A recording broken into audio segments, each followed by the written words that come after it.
这几年，国产打印机一直处于一个百花齐放的状态，比如奔图、立思成、联想、仓田等等的打印机品牌。今天我们一起看的是立思成品牌打印机与芯片。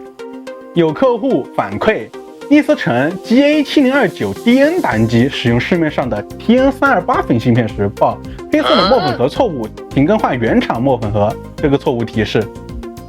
这个报错的原因是粉盒芯片数据有问题或机器升级所导致。下面我们换金英达升级后的芯片试试，看是否会提示这个报错。